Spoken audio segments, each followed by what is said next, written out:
experiences of the state of openness, of an expansiveness, of a receptivity to others, other perspectives, other understandings, new experiences, that state may, by regularly engaging in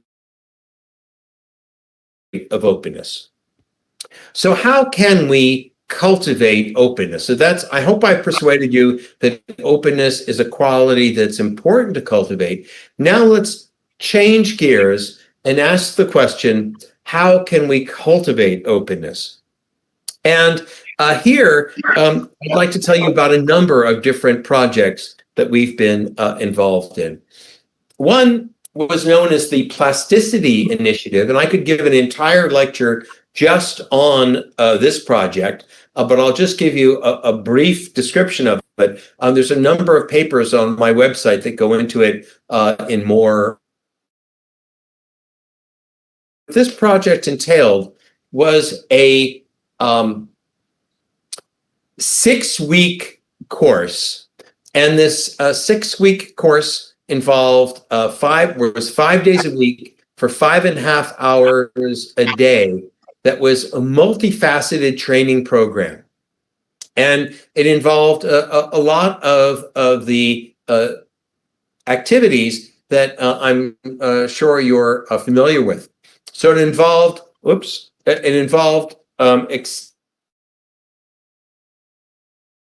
called it the Summer Intensive Transformation Program, because they did a lot of sitting and meditating. It also involved yoga, it involved exercise, and it involved instruction that were essentially like Dharma talks. And we then looked at the impact of this 6-week intervention on a variety of different qualities. And I'm just going to do some. See here, it had very broad effects. This is something known as an effect size. And what you can see here is we looked at its benefits on health. And we got some very large effects on health. It had effects on cognitive performance, including focus and working memory ability. It had very large effects on psychological states, such as mood and reduced stress. And then it also had some interesting effects on brain,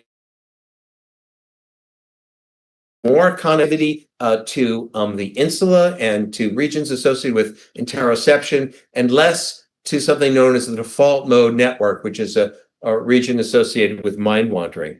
But what I want to focus on in today's talk is openness.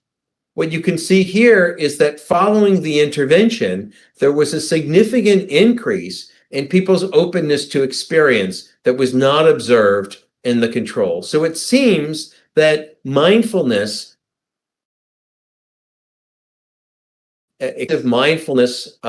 intervention itself can be a valuable approach for cultivating openness to experience. It's very valuable quality for that I'm arguing may be important for ultimately for world peace. But there have been a number of other approaches that have also proven to be helpful, and I want to explore some of those now as well. Another approach involves psychedelic experiences. This was where they had individuals in supervised psychedelic experiences. And what they found here is that just a couple of these experiences done under very careful supervision led to enduring changes in openness to experience a year later. Another study looked at individuals using an app, a app that they could use on their smartphone. Particular strategy known as implementation intentions. Implementation intention is a very valuable way for accomplishing one's goals because it makes the goal very specific. Rather than saying, I want to try to do novel experiences, what you do is you say, under this very specific circumstance, I'll do this very specific thing. So if I come home after work, then I'm going to try a new recipe, tying together a very specific thing, activity, trying something new. And this study done by Stiegler et al. Found initial evidence that engaging in these implementation intentions was helpful in cultivating openness to experience. And we've been following up on this research in my laboratory. This is a research done in collaboration with Madeline Gross, who's now a research scientist in my lab. And we developed an app called a Mindful Curiosity app that the activities with mindfulness. And let me tell you about this app, and then I'll tell you about some of the valuable ways in which it seems to have enhanced curiosity, which is a key component, as I mentioned, of openness to experience. So, as you know, curiosity is associated with many important elements because it's really sort of it's at the heart of openness. So it's a life satisfaction, academic achievement, and relationship satisfaction. And let me just focus on relationship satisfaction for a moment, because if you think about it, when people are curious, it naturally facilitates their social interactions. On the one hand, they're genuinely good listeners. A curious individual is going to be able to listen carefully to what the other person has to say. Why? Because they're genuinely interested in what they have to say. And so you can see that curiosity is also going to be very important for the kind of negotiations that are going to be critical for world peace, because in order to really have to listen very deeply and very carefully. So this project involved a smartphone app that was specifically designed to encourage people to engage in daily experiences of curiosity. And we now have this was a very sort of basic one. We now have one that's much more aesthetically beautiful and involved. But this initial version 1 of the app, and we've now published this in the Journal of Positive Psychology.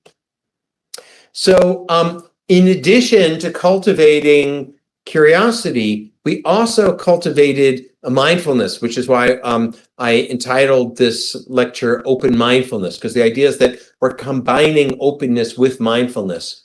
And as you know, mindfulness involves paying attention with curiosity to everyday experiences.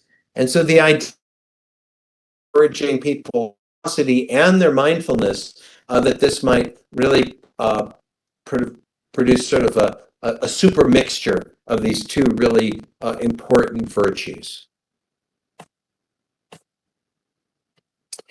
So the way that the study worked is, first, we had people do a number of different measures of curiosity and openness and other general qualities.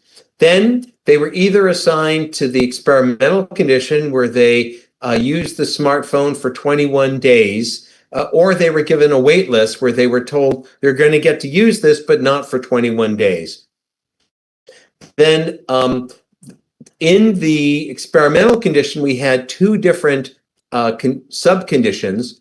One, a behavioral strategy plus mindful session. So here we both used these curiosity activities and then gave them mindfulness additional components. And in the other condition, they just got the behavioral strategies without the mindfulness components. And then both groups received the post-test. And so the question was, did the experimental condition perform better, show more curiosity and openness than the control condition? And was the behavioral strategies, when combined with mindfulness, did that lead to greater benefits even still?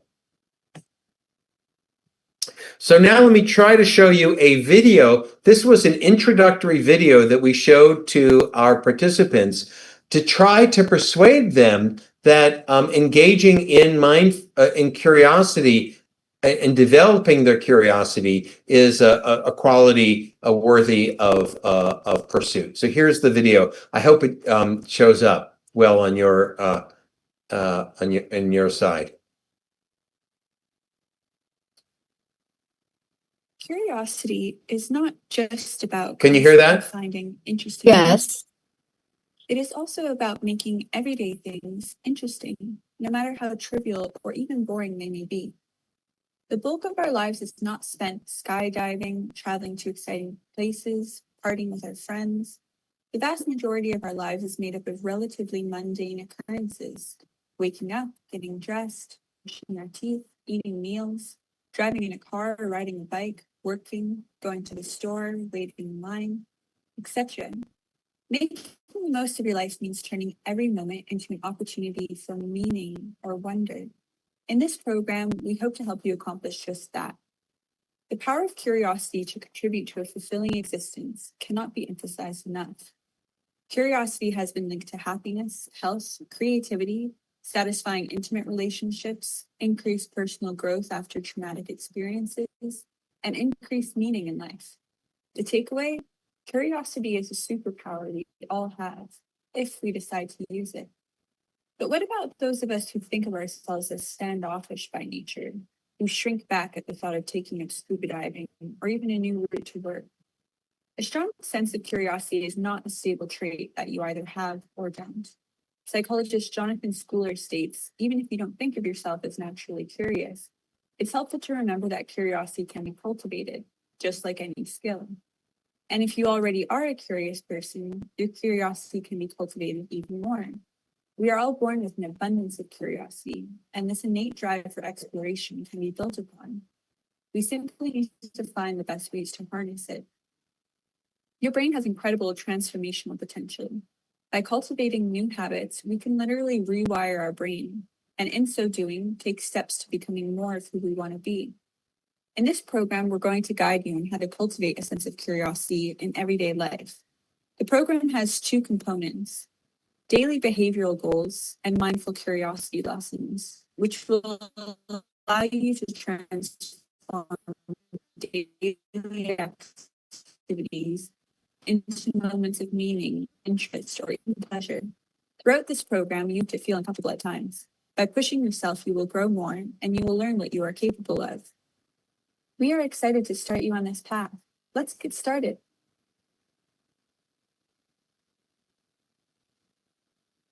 Curiosity. Yep. So we got, hopefully, our participants enthusiastic about the prospect of cultivating curiosity.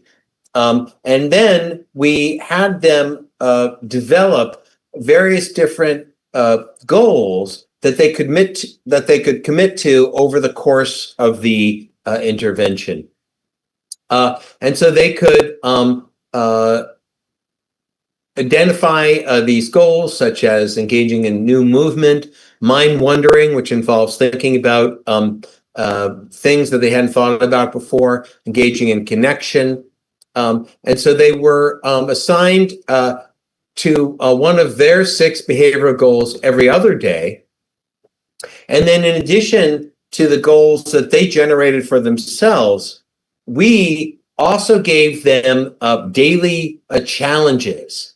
And these were activities that we designed that we thought should encourage curiosity. And so there were a number of different kinds of challenges that we had. And these were basically at various different levels of commitment. So some days you have more time than others. So if you don't have much time, they would just do what we call the curiosity teaser. And I'll go into these in more detail, but a curiosity teaser would be a relatively light kind of activity, not too involved. A curiosity booster would be a more involved activity. And then the curiosity launchpad would be the full-on the most involved level. And the idea then was that by allowing people to sort of choose their level of commitment on each day, they'd be more likely to be willing to at least do one of these three different levels. So let's talk about what the different ones looked like. So I'll go into that in a moment, but let me tell you also about the intervention. So in addition to these different activities, they also engaged in the mindfulness sessions, where they focused on some particular mindful activity. And so the mindfulness elements would involve engaging in either mindful eating, mindful walking, or mindful hand washing. And in each cases, they approach these activities with both mindfulness, really paying attention to their eating or their walking or their washing, and then also with curiosity. And then it was a relatively small study. We refer to this as a pilot study. And the control condition, there was 36 participants and 54 in the experimental condition. So as I mentioned, we had a pre-test and then a post-test and the intervention in between. And then we measured a number of different kinds of curiosity, including interest curiosity, such as I enjoy exploring new ideas, and deprivation curiosity, such as I can spend hours on a single problem because I just can't rest without knowing the answer. And then we also looked at their creativity, at their perceptual curiosity, and importantly, in their meaning in life. And then we also measured their boredom proneness and their mindfulness, as measured by the mindfulness attention and awareness scale. And then we engaged in a number of different analyses to examine the impact of our intervention. The first one was just comparing the Curiosity app across both the mindful and the just behavioral only condition with the control condition.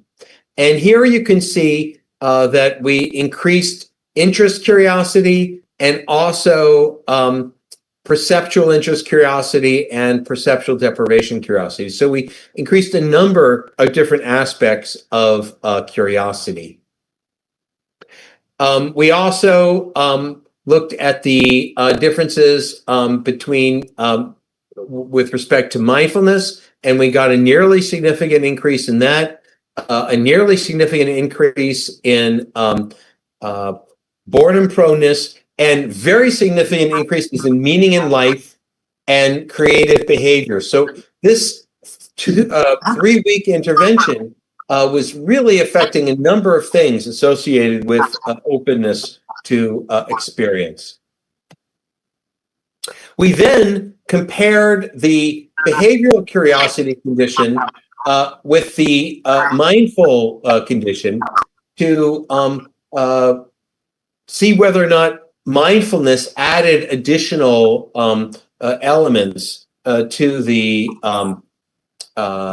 thing. So the question is, if we look at mindful plus behavioral, is that better than just behavioral alone? Does mindfulness add to the value of our intervention?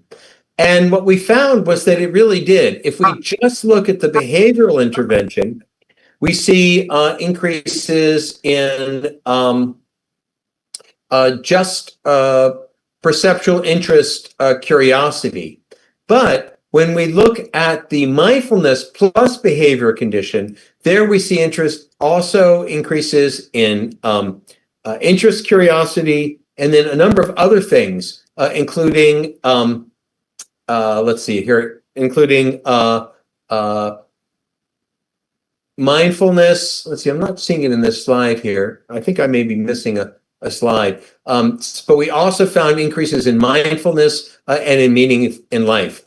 So what this study then showed was that the Mindful Curiosity Program shows great promise in promoting curiosity as well as creative behavior and meaning in life, and that the mindfulness activities may further enhance some of these key elements.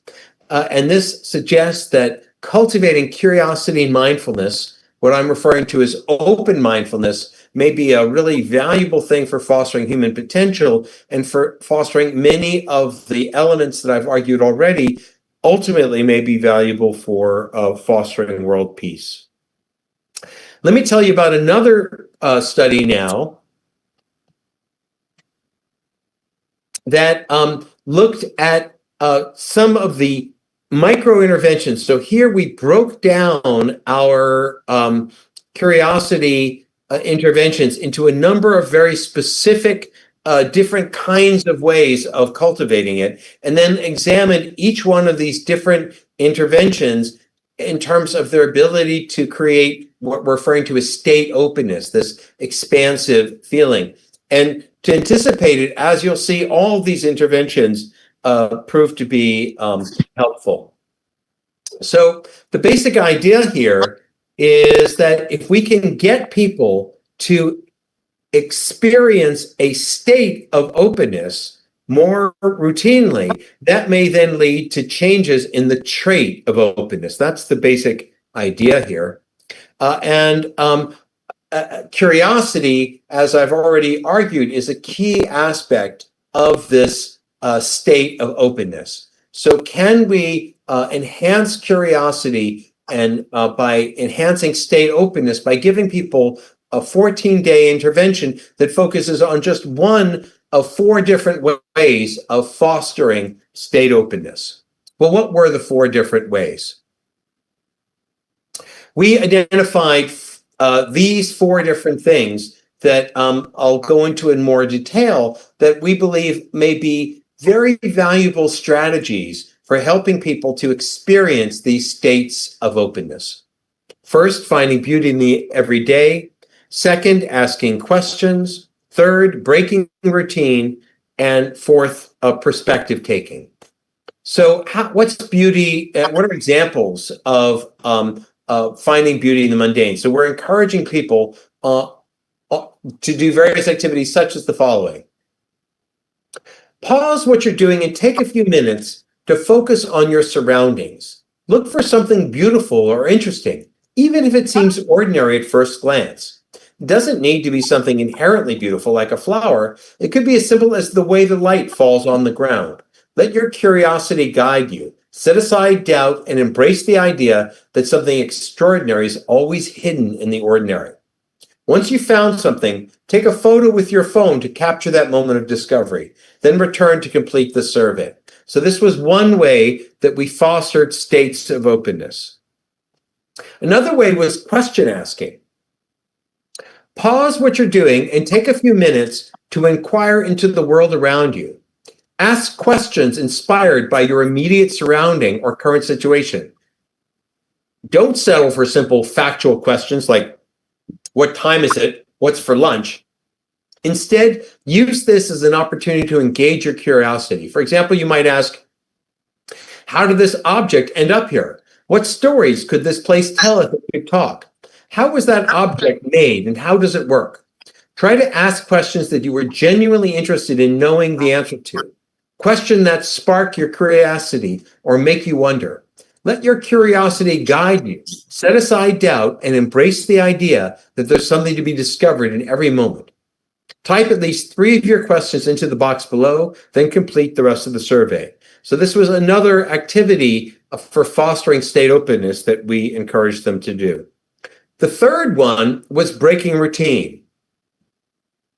Pause what you're doing and take a few minutes to break from your usual routine. Interrupt what you're doing with something you wouldn't normally do. Depending on your current situation, choose from one of the following. Take a new route while walking. Close your eyes and tune into the sounds around you. Can you identify where each sound is coming from? Move your body in an unfamiliar way. Keep shifting until you find a pose you've rarely if ever been in. Make a small change in your environment, like sitting somewhere new or gazing at the sky or ground as you walk. The goal is to switch off autopilot and break your typical behavior pattern. Even in a small way, let your curiosity guide you. Set aside doubt and embrace the idea that small changes can open your mind to new perspectives and ideas. Write down what you decided to change and what you noticed. Then complete the rest of the survey. And then the final kind of activity that we explored was perspective taking. Pause for a moment and take a few minutes to take on a completely new perspective. Choose someone around you to focus on, or if no one is nearby, select a fictional or historical figure. Imagine how they might be experiencing this moment. What thoughts could be running through their mind? How might they feel? How might their perspective differ from yours? Picture yourself in their shoes and even imagine them noticing you. What might they think of you? Let curiosity guide you, setting aside doubt and embrace the idea that something extraordinary lies hidden in everyone.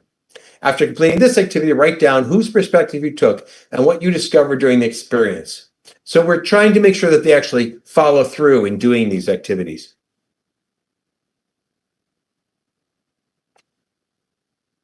In the control condition, we just had them do a food diary where they took a few minutes to log what they'd eaten so far that day. So everybody is keeping track of things during this 14-day period. Some people are engaging in one of these 4 openness, curiosity activities, and the others are keeping track of the food that they eat. So every day they were assigned to instructions which asked them to pause what they were doing and engage in one of these present moment experiences.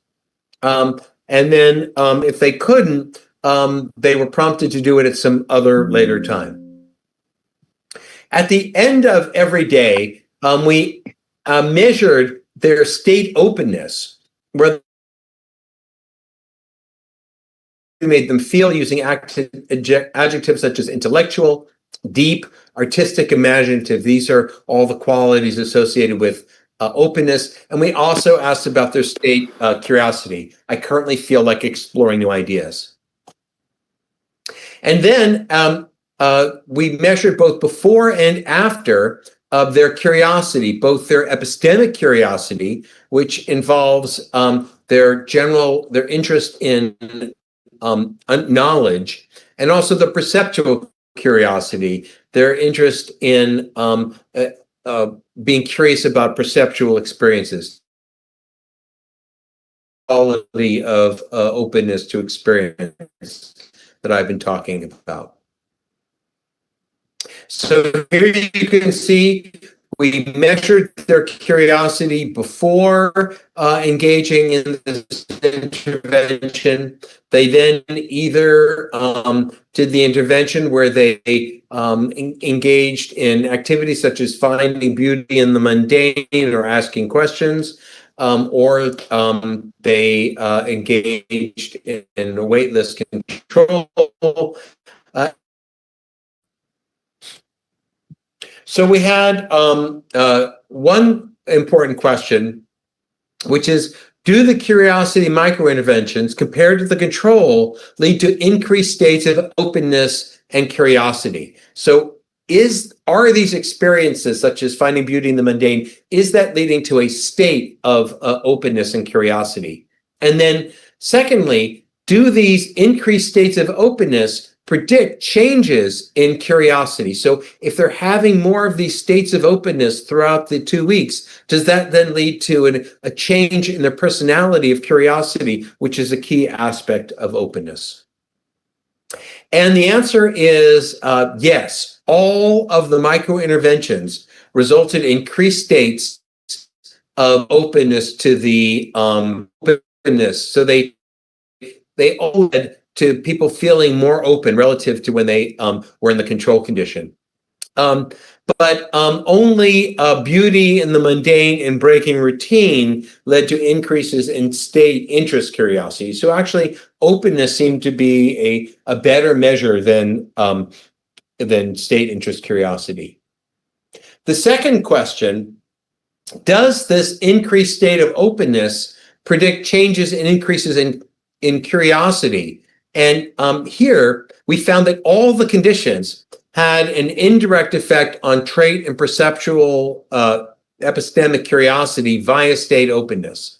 In other words, the more more that a manipulation led to increases in state openness, we saw changes in their curiosity, in their trait of curiosity between beginning and end.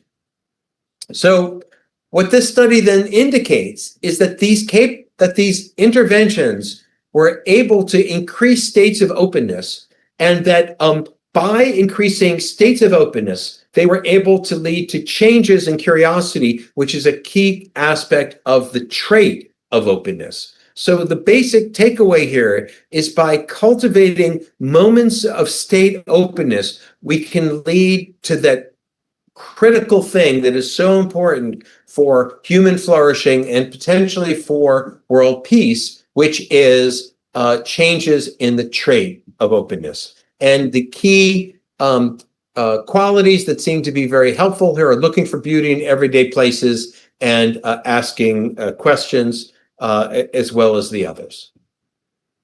Okay, you've been very patient, but I want to tell you about one final line of research of a way to enhance state openness, and that's through exposure to art.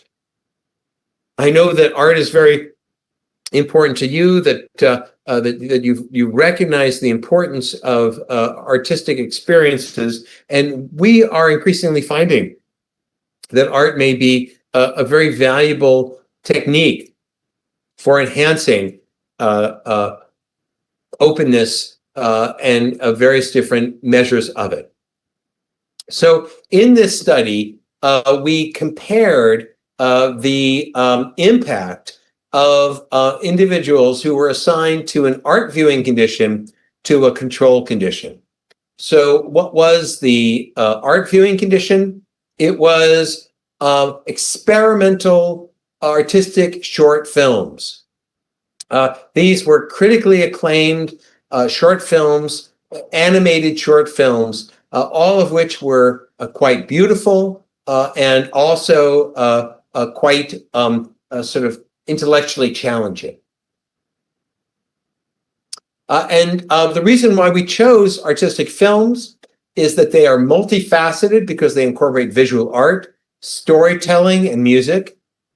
The entire visual world is created by an artist, so they're very intrinsically artistic, and there's something that we could do on laboratory experiments delivered via computer. So what did we, we've also found in the past that they've been effective. And we compared these to humorous home video compilations of cute pets doing silly things. And these were entertaining, but they weren't really particularly artistic. And so the question is, when we show people these two different kinds of videos, do the artistic videos lead to greater evidence of state openness than does the cute pet videos?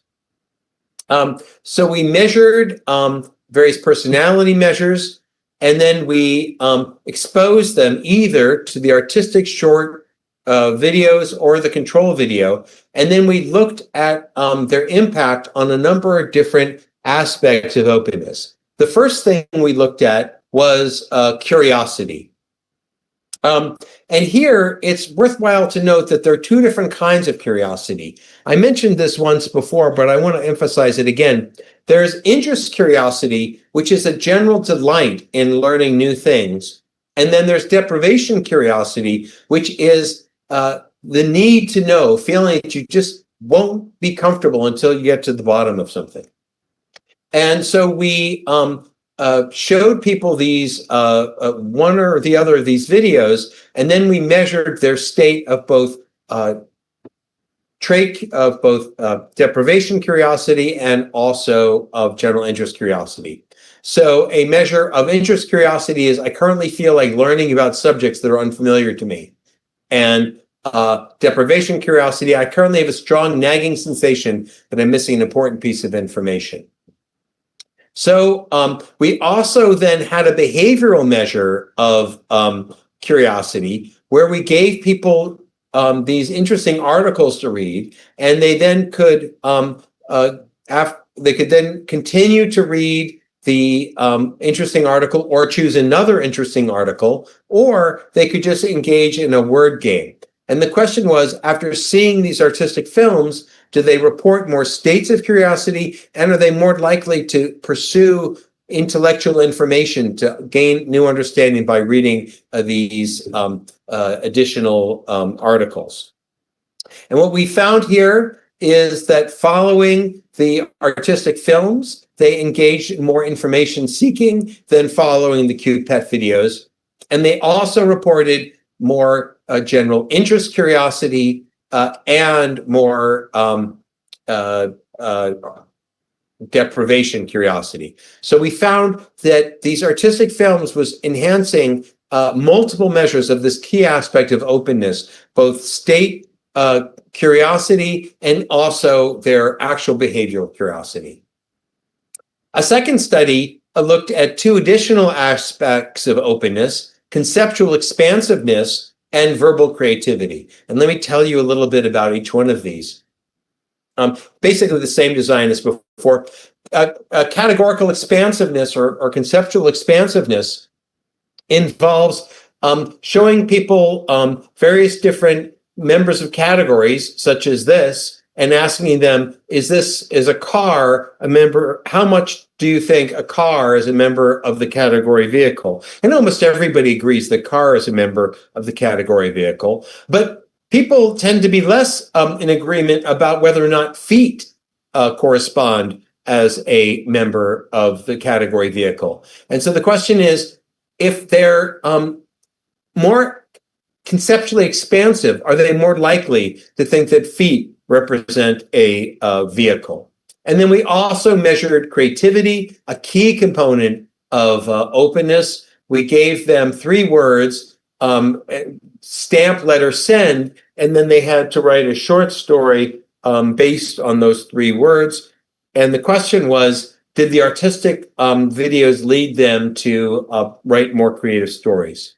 And what we found is that another term for this conceptual expansiveness is over-inclusive thinking, that the artistic films did indeed increase their conceptual expansiveness. They were more likely to think that a foot was a vehicle in the artistic film condition, and it increased their creativity, a key aspect of openness to experience. Okay, the final experiment I want to mention is intellectual humility. Again, I think that a case could definitely be made that intellectual humility is a key aspect for fostering world peace. It's the capacity to admit to one's own limitations and display openness to differing viewpoints, beliefs, and perspectives. So once again, we showed people either these artistic videos or the cute pet videos,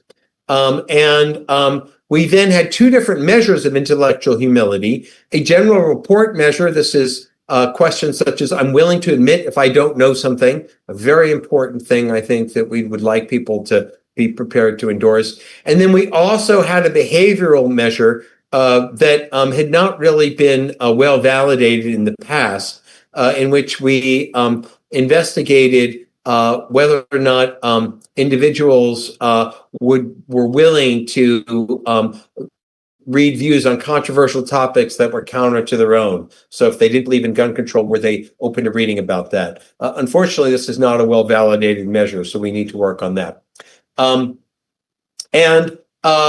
We then looked at the impact of this manipulation on intellectual humility. And as you can see here, the art condition did indeed increase self-reported intellectual humility. So another key aspect of openness was fostered by exposure to these artistic videos. We didn't get the effect on the behavioral measure, but that's because we think it's not a highly validated measure. So concluding this final aspect of the research, artistic films had a positive effect on openness-related outcomes, including curiosity, creative thinking, conceptual expansiveness, and intellectual humility. And we suggest that these may reflect a general underlying shift in state openness to experience or open-mindedness. So another way to foster states of openness is to expose people to artistic experiences. Okay, so we are ready for my conclusions here. Openness to experience is a super virtue that is associated with many qualities necessary for cultivating peace, including creativity, curiosity, intellectual humility, concern for the future of humanity, and reduced prejudice. Openness can be cultivated by mindfulness interventions, by carefully controlled psychedelic experiences, by an app that we developed that encouraged states of curiosity, particularly when that's combined with mindfulness, and by apps that specifically focus on particular aspects of openness, such as seeking beauty in the mundane, question asking, breaking routine, and perspective taking. And finally, artistic experiences seem to foster states of openness. And as I already mentioned, we find that if you have enough states of openness, that then seems to lead to increases in the trait of openness. So I hope I've opened you at least to the possibility that fostering openness in these and other ways may be a key to world peace. Thank you very much for your attention, and I'd be happy to answer any questions. Okay, thank you so much. And any PhD student or others would like to ask their questions, please put the microphone on and camera on as well.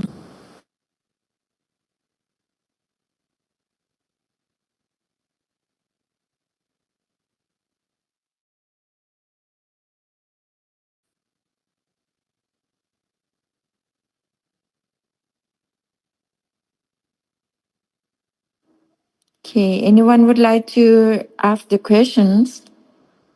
Venerable Kema. Yes, can you hear me, Professor? Yes. John Dan Scholar? Yes. And I apologize for my computer camera doesn't work at the moment. I don't know what is happening. And then I pay more attention listening from the Professor John Dan Scholar so much. That is a lot of information I have got from this. A lot of information I have got from the power base and so on. And I would like to know from the professor is information what I'm looking for, because the professor get a lot of information is I don't get any kind of voice what I'm looking for. So I would like to ask about the mindfulness to apply in the world peace in the moment with in the Western society and Asian society as well. So how can we use mindfulness and therapy to apply in world peace at the moment? That's my question. Hello, Yeah, Professor. so I think. Sorry, I didn't mean to cut you off. I think the question you're asking is how can we apply mindfulness in the moment to foster world peace? And what I'm arguing is that a key goal is to complement mindfulness with the further cultivation of openness. Mindfulness is now increasingly become appreciated as a quality to cultivate. It's made the cover of Time magazine. It's made it's a very popular thing, and you have many people who are exploring mindfulness, and I think that that's very valuable. But I think that to really change people in a positive direction, we also need to cultivate openness. So I have an expression that openness is the new mindfulness, that this quality of openness that's related to mindfulness, we need to also strive to complement cultivating mindfulness with cultivating openness. And the way we do that is through various different activities that engage people's curiosity, that engage their appreciation of art, that cause them to try to appreciate the moment in its various different aspects, that encourage them to break routine and ask questions and shift their perspective. So that's basically my argument, is that these additional qualities that are related to mindfulness but not the same thing as it, when they're combined, particularly when they're combined with mindfulness, they will lead to people having some of the very critical qualities necessary for world peace, such as a concern for the future, such as a reduction in their prejudice and authoritarian perspectives, such as an appreciation of the value of intellectual humility, that we don't know everything.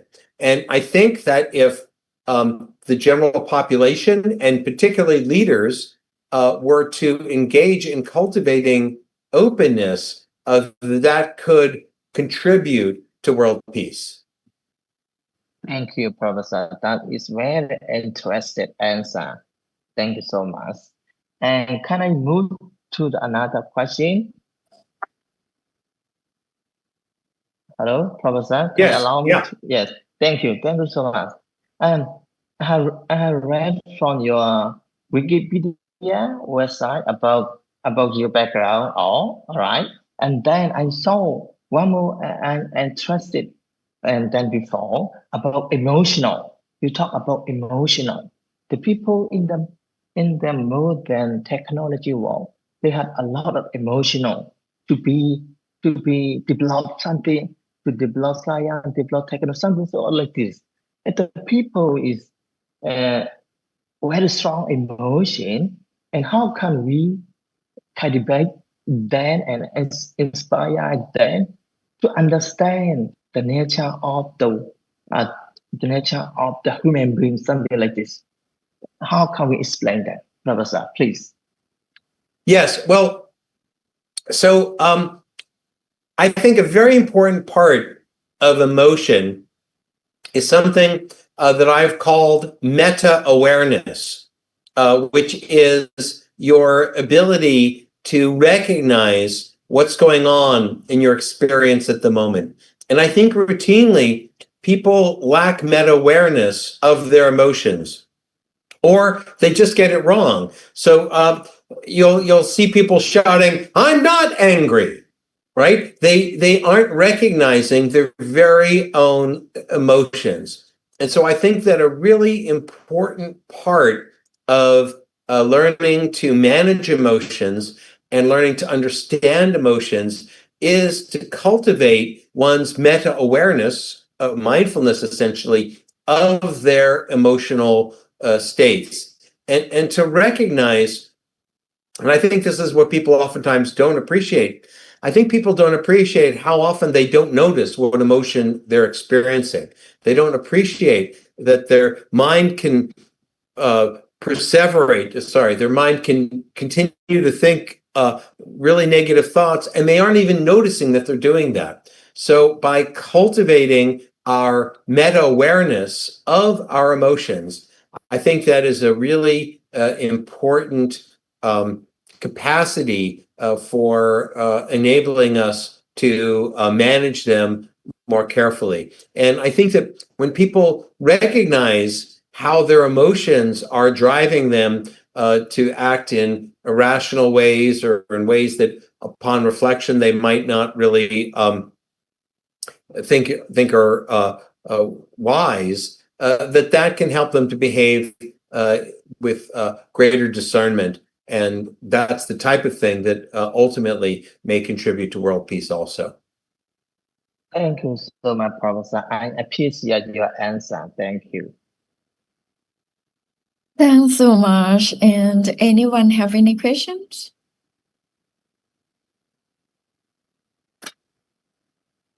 Anyone would like to add on?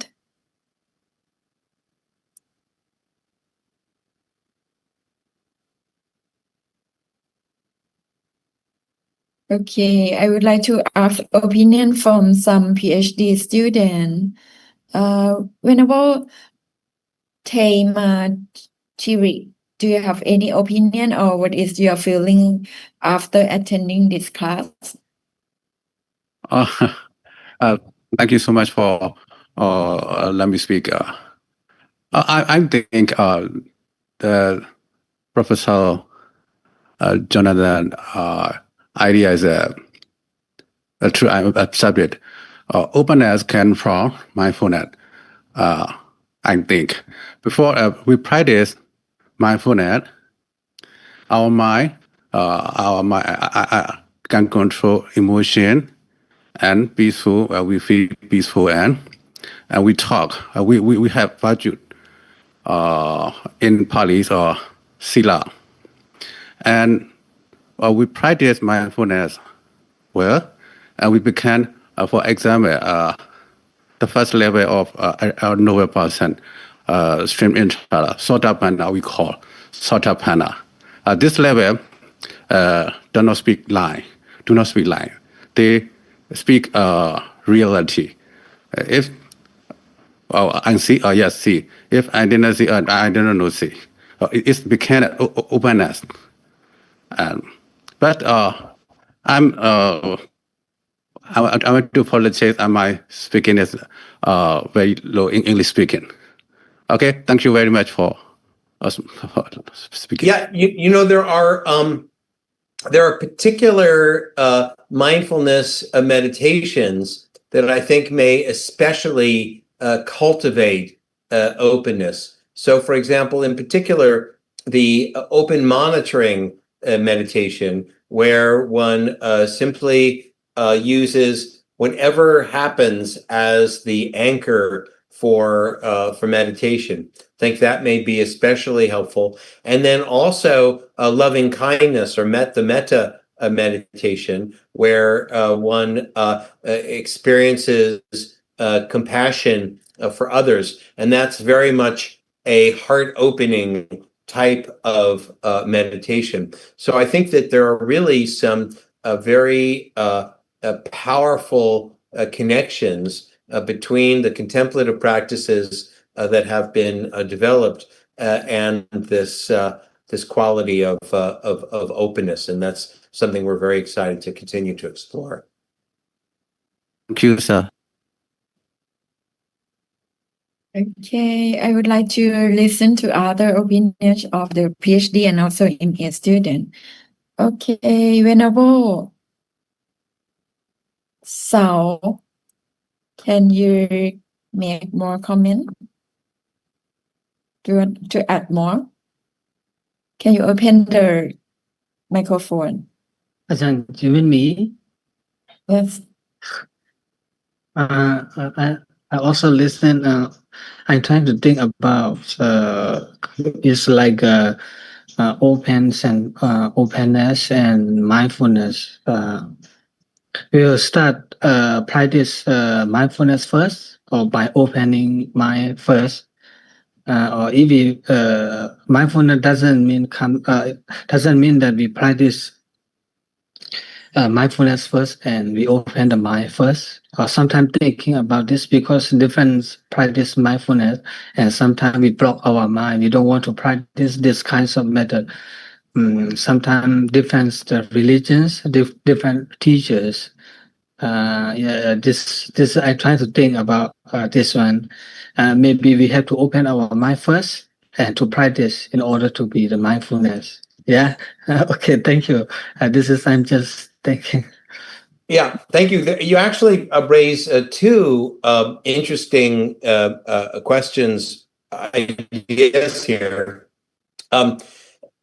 Well, first off, as valuable as a mindfulness practice is, there's some people who just, they don't really want to meditate. It's not their a cup of tea. And so the practices that we encouraged involved other ways of sort of getting at openness that don't necessarily require engaging in meditation. So it provides another avenue for mindfulness. But in addition, once you've practiced openness and you're now open to experiences you weren't necessarily open to before, that may make you also open to engaging in meditation. So by cultivating openness, that may then enable mindfulness practices to be integrated into people's routine. So I think you made two very thoughtful points there. Thank you. Thanks for sharing. Venerable Patuma, do you want to add on? Can you open your microphone? And Okay. Oh, yes. Good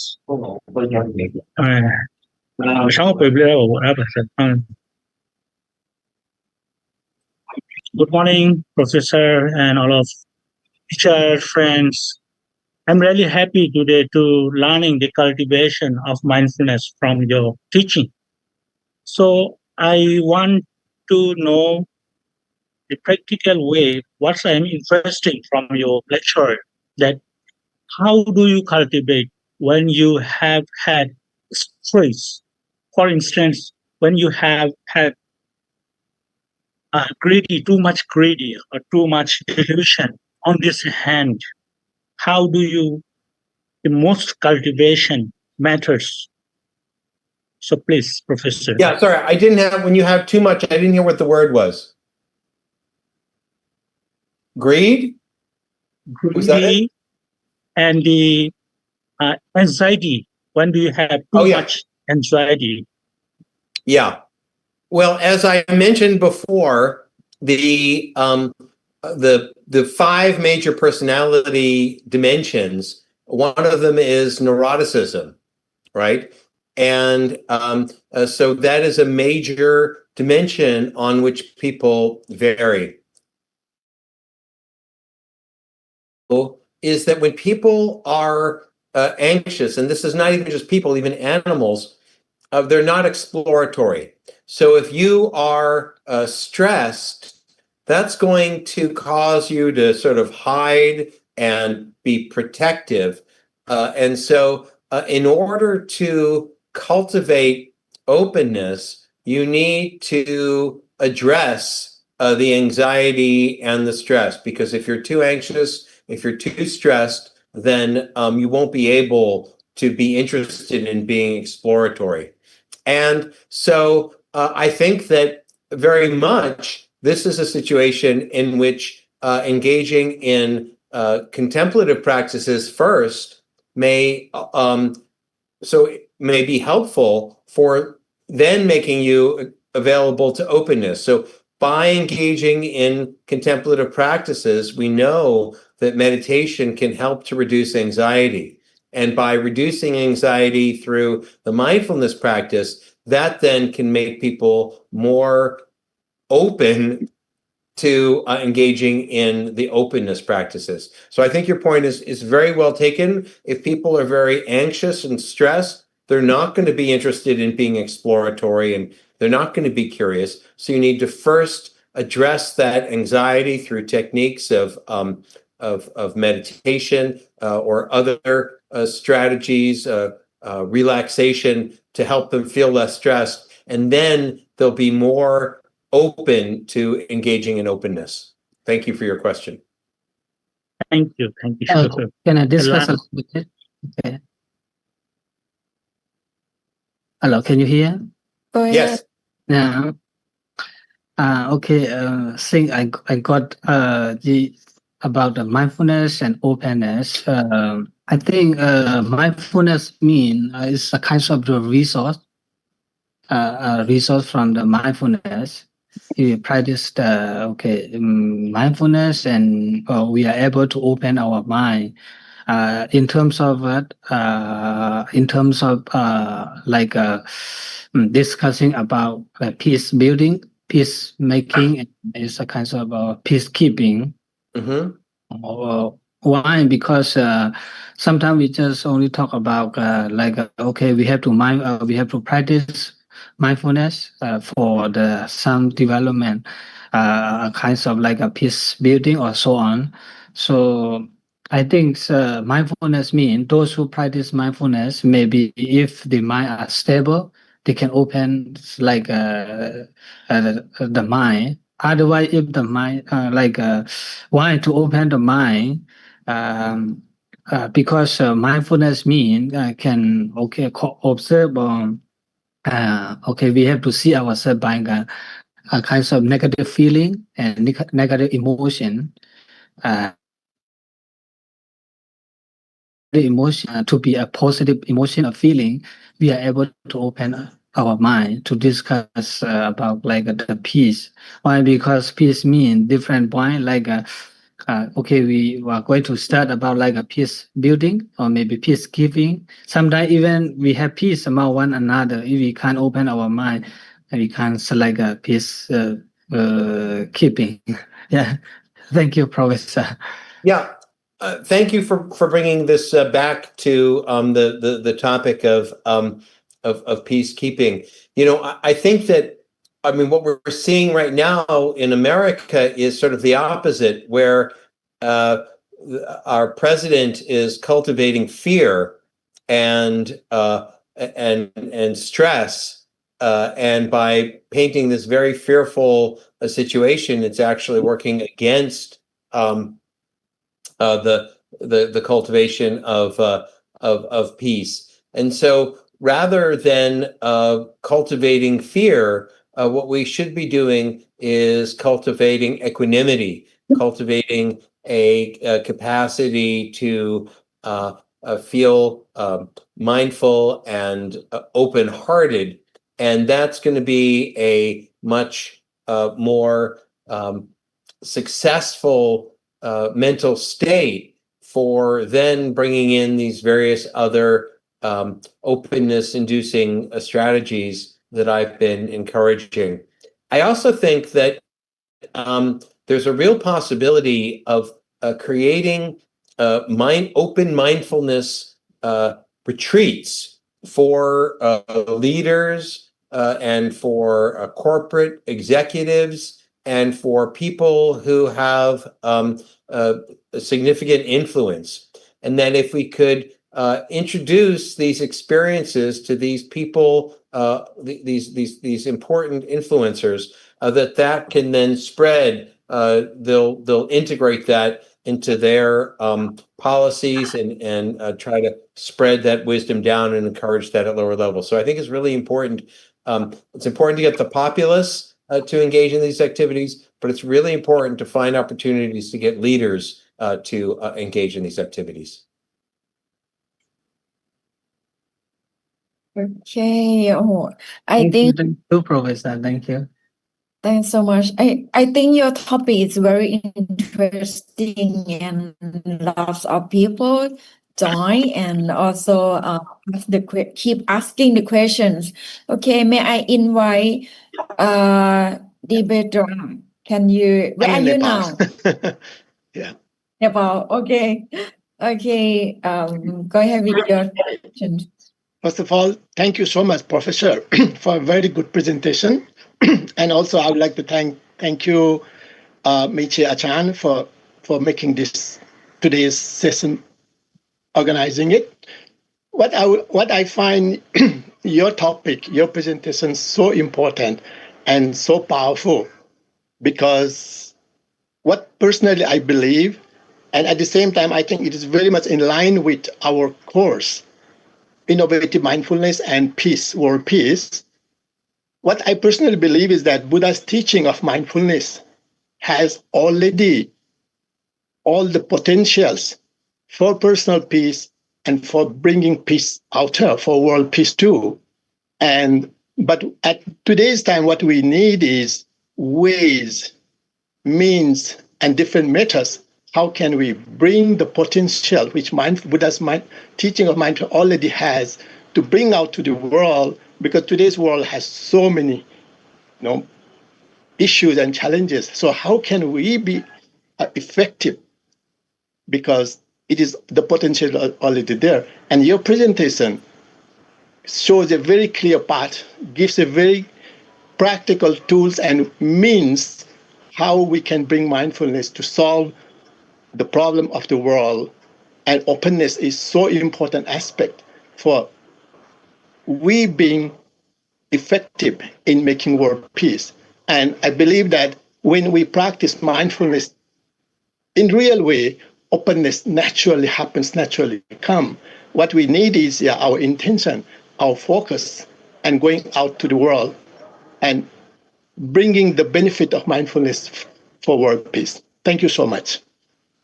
Thank you. Yes, I very much agree that I think that the Buddhist teachings very much instantiate of the notion of openness and his recognition that the understanding comes from within and can be found.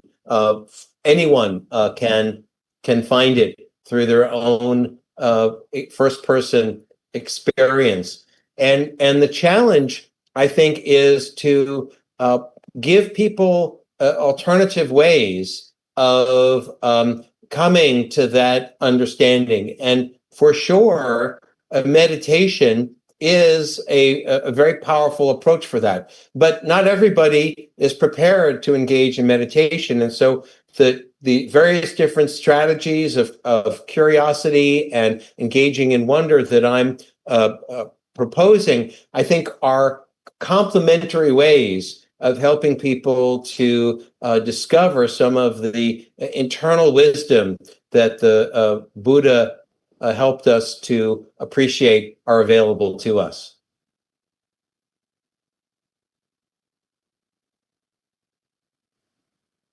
Thanks. Thank you so much.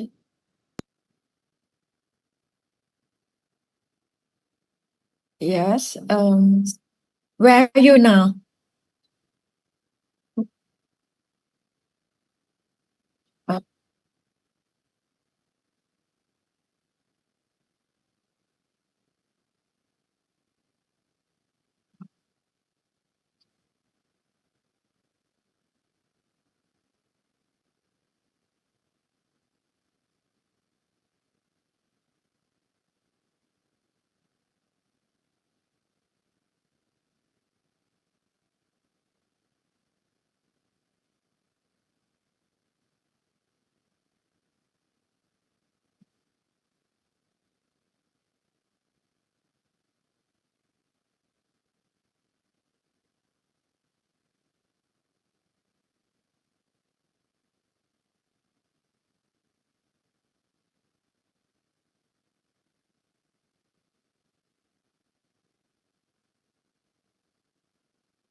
So I'll just say what I extracted from that question, and then I would I would be very interested in others' perspectives.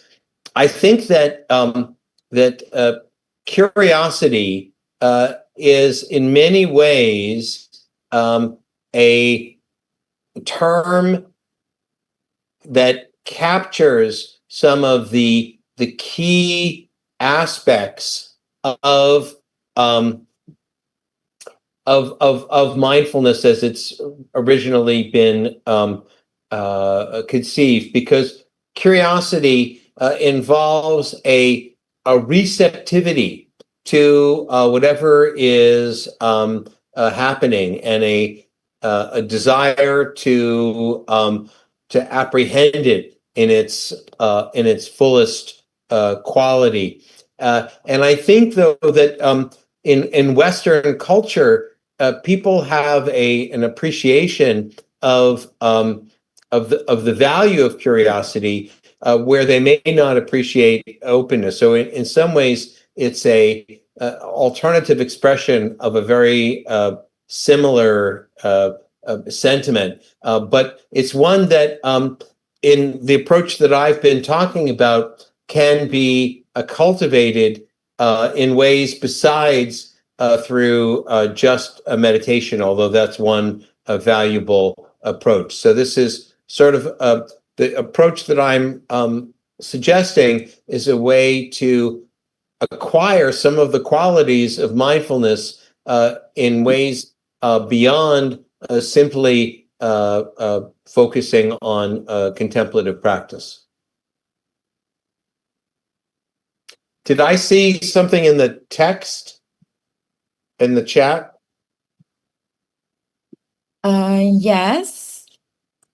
I think Pikuni just asked the questions about, could you explain how cultivating openness is similar to and how it's different for practicing, I think, sympathy, right? Yeah. I'm not sure, and joy, compassion in Buddhism.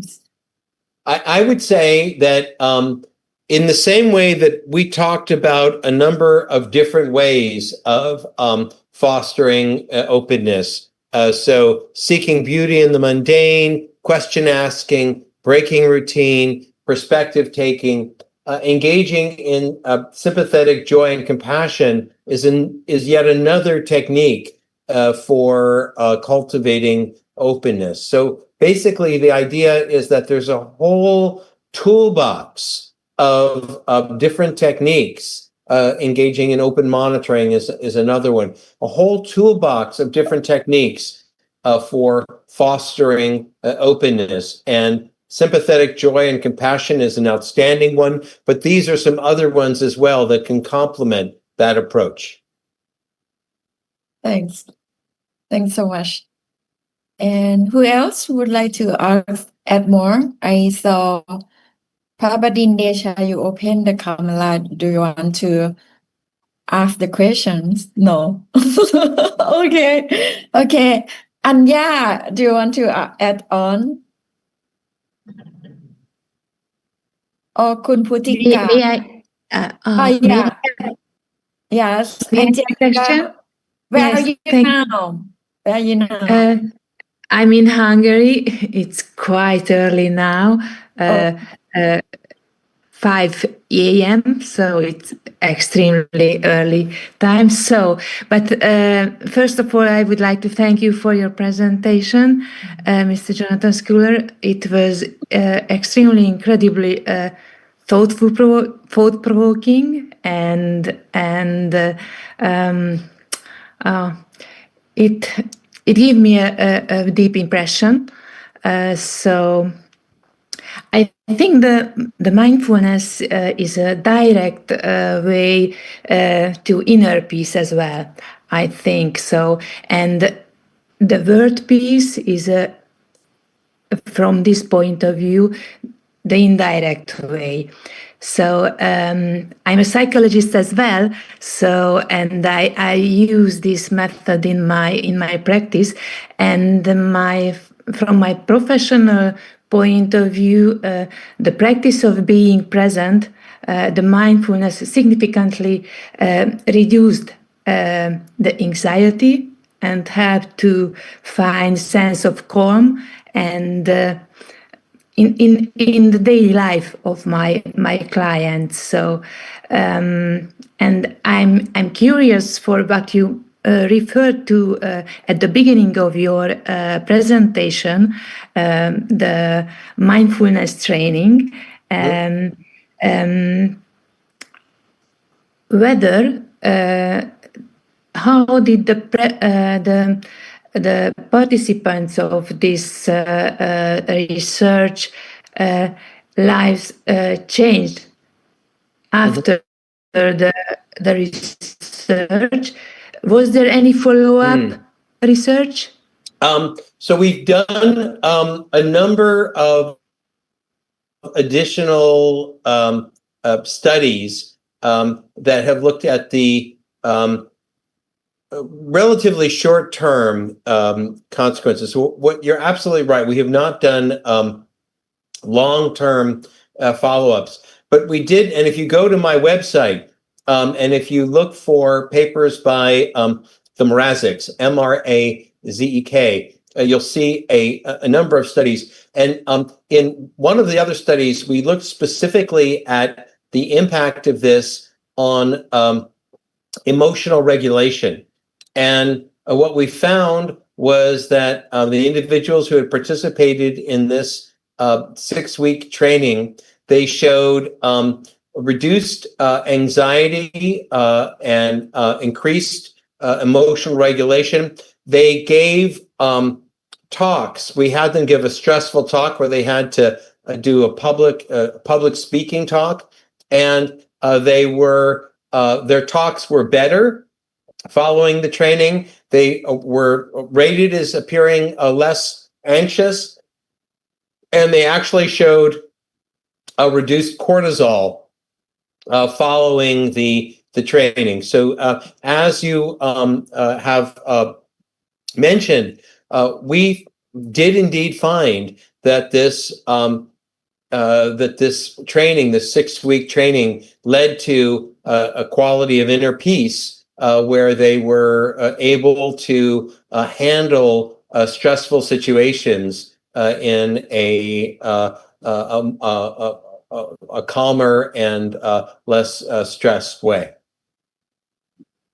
Okay, thank you very much.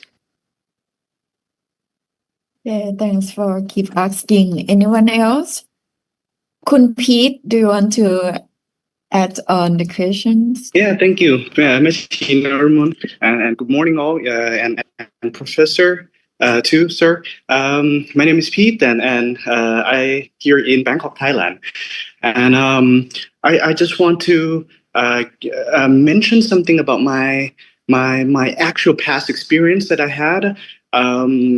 Maybe you may, sir, do some. Start your researches and your good deeds, the metta, loving and kindness, starting through your community, because based on my past experience, right? I was staying in Bakersfield, California, throughout my whole high school, not so far from Santa Barbara. Right, Professor? Yeah, that's right. Yeah, no, it's just a couple hours away. Yeah, exactly. And I remember every time I visited Santa Barbara or San Luis Obispo, I felt more peace. It's not as violent as in Bakersfield where I was. And I remember there was this one program by the church that helped troubled kids, but they did kind of like a Christ method, to calm the kids down. But perhaps you may apply, Buddhism and your research on these troubled kids, as another alternative, sir. I think that would help them a lot, because I was actually one of them. I was sent to one of those, Christ program during the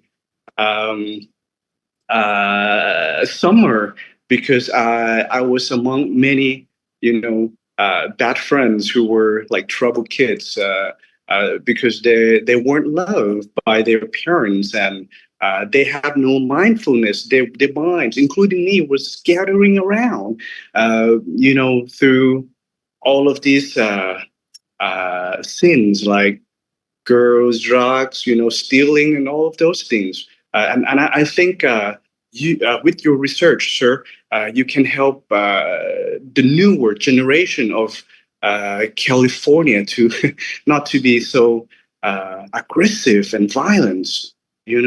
That's something I like to share, sir. But by the way, one compliment.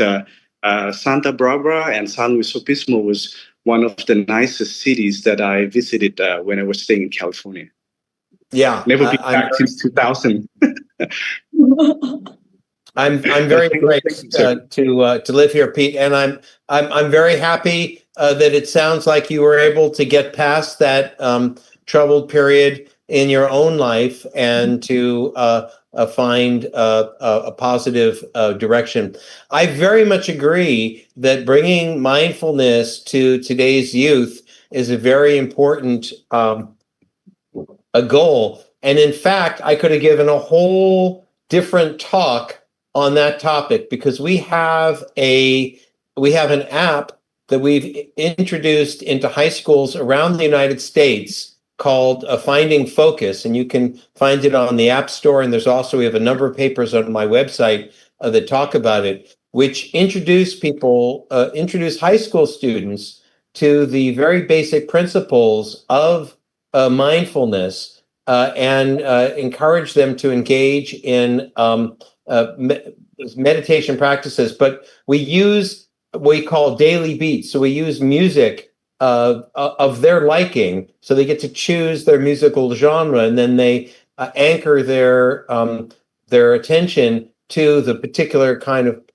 music that we've introduced, that we've provided. And then we also have the composers of the music speak to the value of mindfulness in their own life, and that then provides a role model for them for seeing the value of mindfulness. And we've done a number of studies on this and showed that it leads to increases in focus, which is one of our primary things, reduced distraction, but also increases in well-being. So it seems that, and the nice thing about this is it's something that it's free and it's downloadable on a smartphone. So it's available to any student, regardless of their socioeconomic level. And I think that this is a very important thing, and it's possible to introduce it into schools. We don't use the term mindfulness. We call it finding focus. And in part, that's also because there are some, biases in schools and in America. And when we use mindfulness, they thought we were pushing Buddhism on them, and they didn't want that. But when we just framed it in terms of finding focus and cultivating presence of mind, that seemed to go over better in certain school districts. But I thank you very much for your comment, and I very much believe that encouraging a mindfulness in our next generation is going to be very important. Okay, thank you. Okay, thanks so much. And also thank you, Professor Jonathan, about sharing us your apps, Finding Focus, right? Very good. Okay, I think now we have 12 minutes to go. Who else would like to ask the questions? Okay, Anya, go ahead with your questions. Thank you to professors who sharing experience. Our background is we working something about the arts, so we would like to ask that how the mindfulness brings the aesthetic to the people. What is relationship between this process? Sorry, can you repeat that? Okay. How the mindfulness bring the aesthetic to the people, and what is relationship between this process? I'm missing the key word there. How the mindfulness brings the aesthetic. Oh, the aesthetic. To the aesthetics to the people. and what is relationship between this? Yeah, so aesthetics. Yeah, so this is one of the key points that we think is really important in the United States. Art is in schools and in many contexts.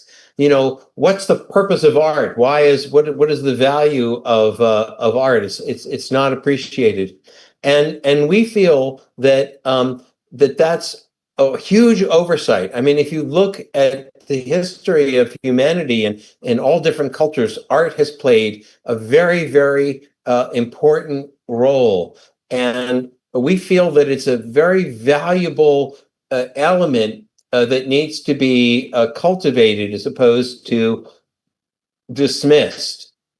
And part of the role that it plays, we think, is that it opens the mind, that the aesthetics enables the mind to receive and to be intrigued in ways that are not possible otherwise. And indeed, this is a conjecture that we're exploring, but we think that when things are presented in a beautiful way, that the beauty itself may help people to sort of stretch their mind. That when people's minds are being challenged, they can tend to pull back and not be present. But the beauty, the aesthetic, helps to make the material accessible. It soothes and enables people to take in information. So I think that aesthetics is a very valuable way of keeping people at peace, calm, and receptive in order to let mindful activities and other experiences. Thank you very much. Thank you as well. Who else would like to add on the questions? May I ask some question? แม่ชีค่ะ Okay, go ahead ค่ะ Hello, Professor. Thank you for your time. I would love any advice from you or on the framework or practical way to study the connection between mindfulness, peace, and holistic healthcare or holistic well-being. Thank you, sir. Yeah. So one of the other things that we have looked at is the health measures. So as I mentioned in the SIT study, the 6-week study, we measured a number of different health metrics, and we found really quite substantial improvements. And these were introduced, so we had people engaging in exercise and yoga at the same time that they were engaging in meditation and the Dharma talk. So we really sort of threw all these different things at them, and our motivation for that was the belief that you can. That when people are engaging in these kinds of intensive experiences, that it's an opportunity to change a whole lot of different habits and qualities sort of simultaneously, because you're sort of reinventing yourself in these experiences. So I think that introducing people to intensive experiences where they're simultaneously engaging in multiple things all at once provides a reset, which enables them to have sort of a holistic change in their behaviors. So they're able to increase their exercise, reduce their consumption of alcohol and sugar, get better sleep, engage in the meditation. By combining these things all together, I think they can support one another in a sort of a global shift in personality, and that's what our studies suggested. Thank you. That's very helpful, Professor. Thank you very much. Okay, I saw Wow and also Mr. Amur, right? Okay, so Wow first. You open. You're muted. It's good to see you. Yay, it's so good to see you. And thank you very, very much. Actually, we've been looking forward to today. So thanks for your great presentation. And I guess I just have one question maybe. You've done so many great work and publications. What would be like top 2 techniques or 2 like life lessons that you would like to share with us? Well, so I believe that it's very important to avoid sort of locking in to a particular, to just one thing, one particular approach or perspective. So as valuable as all the different techniques are that I've talked about, my goal is to continue this is probably not surprising. You've seen how many different things that I've tried. So I am promoting this notion of openness because I believe that quality of experimentation, of never just sitting back and going, "That's it, I've figured it out," is very, very valuable. So rather than saying you should do this kind of meditation and seeking beauty in the mundane, what I would say is always experiment with trying additional things that may be that may complement what sit on our laurels. We should continue to try to experiment. There's always another approach or perspective or activity that may prove of value. So each individual, I would encourage to continue to experiment and explore what works for you. And if that works, great, do it, but then continue to explore. So that's the perspective that I've taken in my research, and that's now also the perspective that I've been promoting through this emphasis on openness. Thank you for your question. Thank you. I think we run out of time. So we got one more student to ask the question to add on. Where are you now?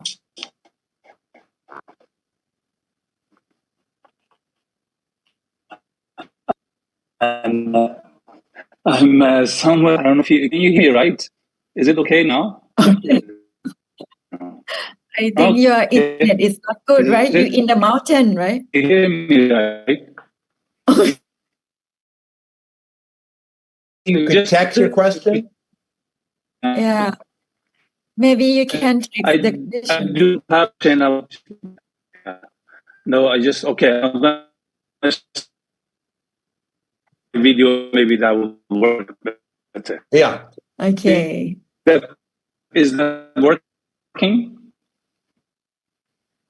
No, it's breaking. No, I don't have any questions. I'm not in a position to ask any questions Okay. because I missed a lot of the session. But I wanted to send my compliments from the mountains retreat to you, Dr. Skule, Jonathan. Main point, for me at least, for my practice and my teaching practice, very, very crucial point that I'm taking, and that is allowing the beauty being the window to mindfulness, to sati. At least in these parts of the world, in Iran and Turkey, where I teach, my main practices, and Rumi, Maulana Rumi is being revered. I've experimented with mindfulness and combining that with the Persian pearls of beauty and literature, on the religion, the keeping everything at bay. So that has been my I would say the key to the door. Not going the direct path, but the indirect through yes, bringing attention of the one in front of me to the beauty of the leaf or a tree or the singing of birds or simply walking together in a forest. I've been amazed of how this works. People melt, and people put down their guards and open to what we are offering, and that is awareness, simply awareness. So, and especially, I just want to stress this, especially in challenging times like this, like traumatized times. I just had a retreat with Iranians here. We cannot go directly to mindfulness. We cannot ask people to pay attention to breath. It's a very unsettling practice. But we can ask them to listen to the sound of a stream.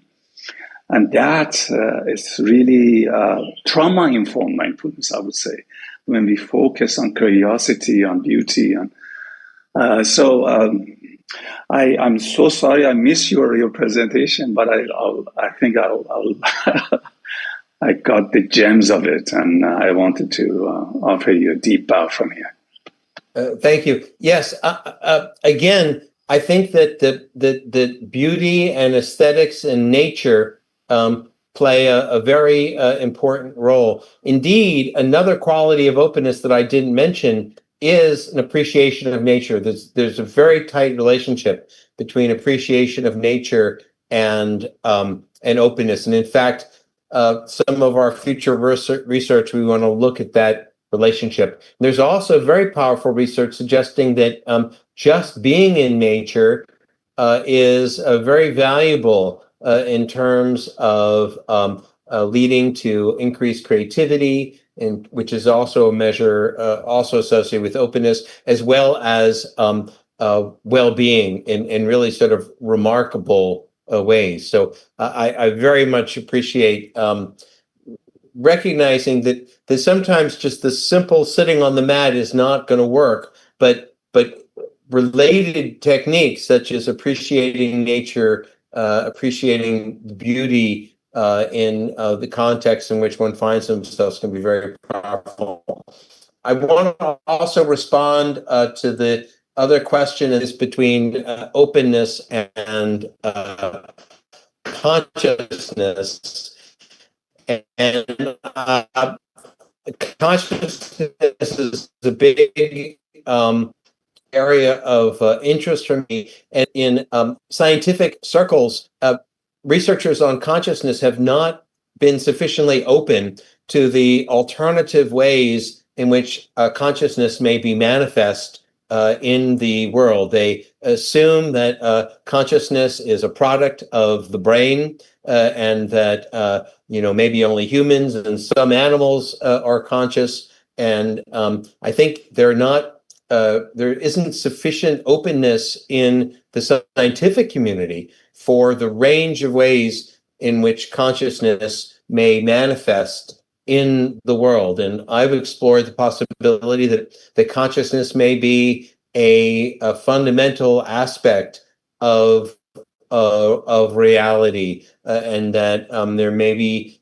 consciousnesses larger than ourselves, and even smaller things. Even bacteria could have consciousness. Plants could have consciousness. So I think that bringing an openness to our thinking about consciousness is very important, and that the mainstream scientific community has not been sufficiently open to alternative ways in which consciousness may manifest in reality. Okay, thank you. Thank you so much. Ajahn, if you don't mind, can I, a little bit, to ask the professor, can I? Yeah. Okay. When now I just because we are a research student, we are going to do our dissertation, which is one of our research.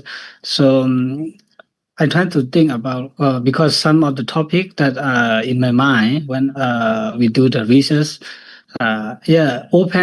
Openness and mindfulness, and one is just the topic that I like about the sympathetic joy. So in this, how to link from the openness and about the sympathetic joy, for the piece of for peace in the school. Openness and sympathetic joy to build peace in the school for the young student. So this is the question that I would like to raise to Professor. I just want to get clarity. What's the summative joy? What's the sympathetic joy? Sympathetic joy. Sympathetic joy. Gotcha. Okay. Yes. So sympathetic joy. One way of thinking about that has to do with empathy, with the ability to understand the experiences of other individuals. And one thing that we're finding in my lab is that individuals who have what's called interoceptive accuracy. And what that is the ability to recognize your own inner experience. So like the beating of your heart, noticing the beating of your heart, noticing your breath. People who have cultivated the skill of noticing their own inner experience are actually better at recognizing the inner experiences of other individuals.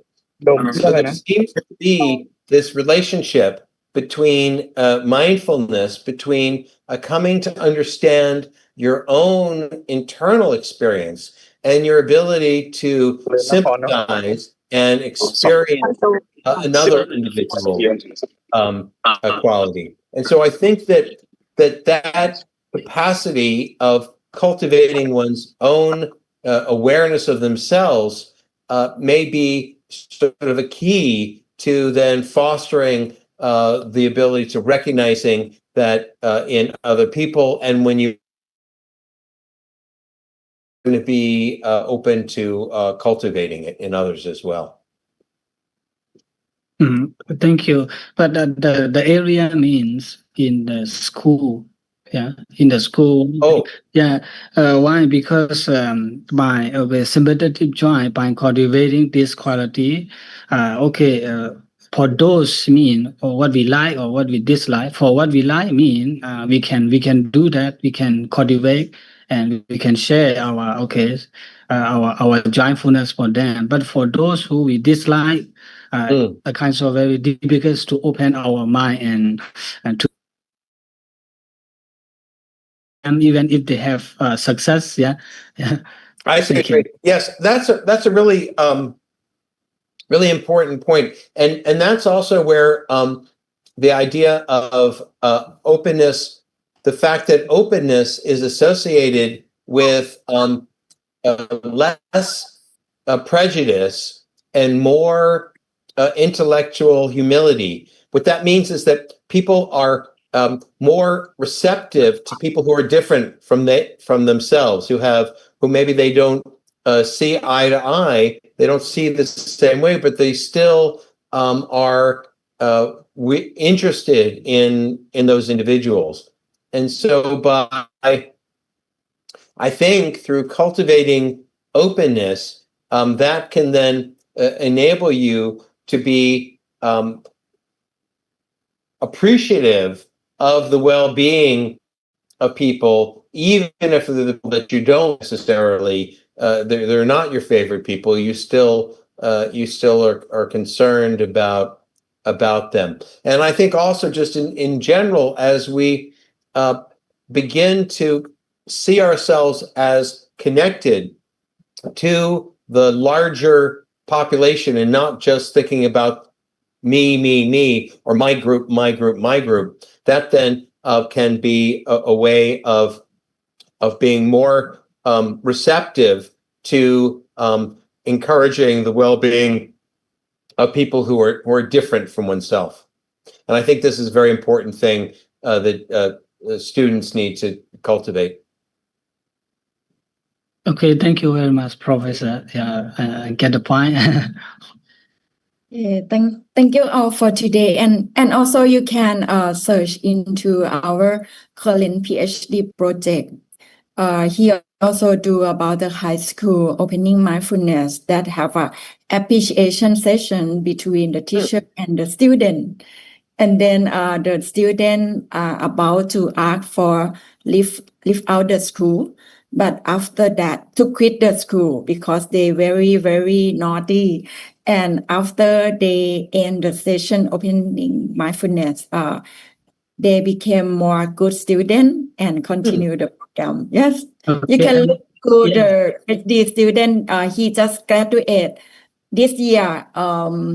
Jirawat doctor. Oh, wow! Yeah, very interesting.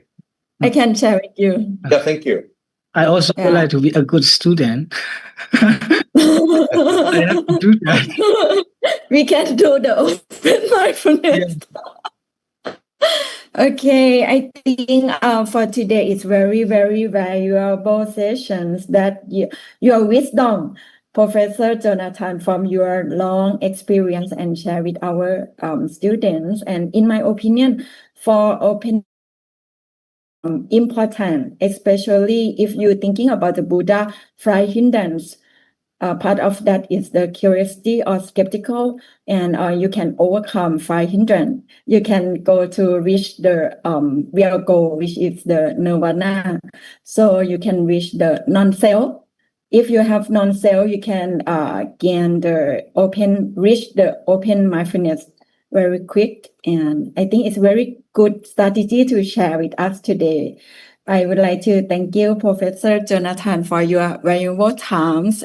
Even though it's evening already in Santa Barbara, but you still devote your time to ours. And thanks as always. Okay, so I would like to have a group photo together. So can anyone just open the camera, and then I would like to snapshot the screen. Okay, 1, 2, 3. Okay, one more. Can you open the camera? 1, 2, 3. Smile. Okay, thank you all. And open the camera and open your mind. open your mind, good. Otherwise, you open camera, but you don't open your mind. I mean, you keep like eyes as an angry person. Yeah, open your mind first and then open your camera. There you go. So nice. Okay. And PhD student, you still have like 15 minutes to go. Can another Zoom online. I need to discuss with you something for PhD student. Okay. Thank you so much, Okay. Professor. Thank you very much. Okay. Bye bye. Bye, everybody. Professor. Okay, see Thank you. you, Jonathan. Have a good night. Thank you, Thank you. Professor. Thank Bye-bye, you. everyone. Bye. See you next Thank time. you. Adios. See you Thank you again. so Would very love much. to hear more. It's a real pleasure. Okay, we will keep opening our mind. Recording stopped.